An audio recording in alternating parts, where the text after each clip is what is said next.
Hi friends, ఎలా ఉన్నారు? నేనైతే చాలా బాగున్నాను. మన ఛానల్లోకి మీకు వెల్కమ్ చెప్తున్నాను. ఈ పాదు చూస్తే మీకు నిజంగా థ్రిల్ అనిపిస్తుంది. ఈ థ్రిల్ మీరు ఫీల్ అవ్వాలంటే ఖచ్చితంగా ఈ వీడియో ఫుల్ వర్క్ చూడండి. మనం గార్డెనింగ్ చేసి ఏ మొక్కన్నా పెంచి డిసప్పాయింట్ అయితే ఖచ్చితంగా మన చుట్టూ ఉన్న పరిసరాలే ఆ డిసప్పాయింట్ నుంచి మనల్ని బయటకు తీస్తాయి అన్నది ఈ వీడియో సాక్ష్యం అన్నమాట. ఈరోజు వీడియో చూస్తే దొండపాదు గురించి.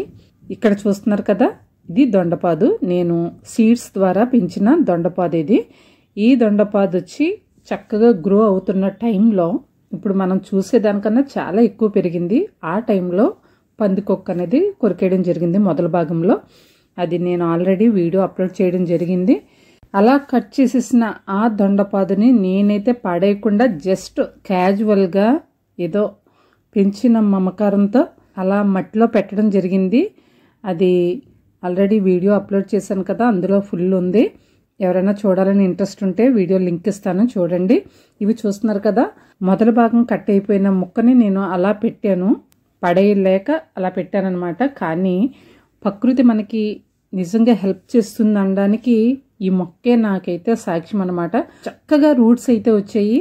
చినుకులు పడుతుండడం, నేను తీసుకున్న కేర్ వల్ల రూట్స్ వచ్చి పాత పాదంతా వడలిపోయింది, బ్లాక్గా అయిపోయి ఎండిపోయింది. నేను అది కూడా తీయలేదు, మీకు చూపిస్తాను. ఆ ఎండిపోయినవి కూడా నేను లాగే క్రమంలో ఈ చిగుళ్ళు అనేవి ఎక్కడ డిస్టర్బ్ అవుతాయని నేను అట్లానే వదిలేయడం జరిగింది. ఇదంతా మరలా కొత్తగా చిగుళ్ళు వచ్చిన పాదు అనమాట. చాలా హ్యాపీగా ఉంది నాకైతే. దొండపాదు అనేది పెంచడం చాలా కష్టం. అది కూడా సీడ్స్ నుంచి పెంచడం అనేది చాలా కష్టం. అది ప్రతిసారి సక్సెస్ అవ్వదు. ఎంతో కష్టపడితే నాకు ఇలా మొక్క రావడం జరిగింది. ఆ మొక్కను పందికొక్క ద్వారా మళ్ళీ మిస్ అయ్యాను.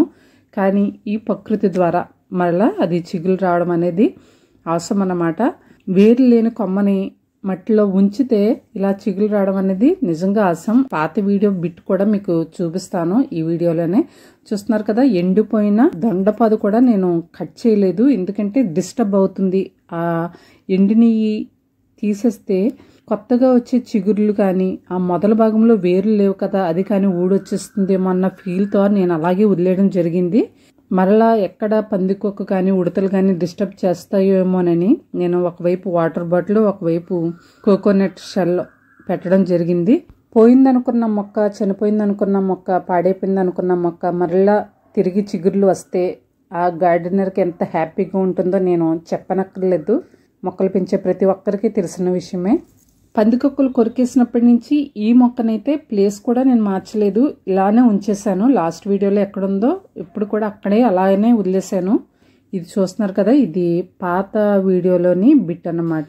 వేర్లు కట్ చేసేసినా సరే నేను లాస్ట్లో అలాగా పెట్టేశాను అనమాట. మట్టిలో అలా పెట్టేయడం జరిగింది.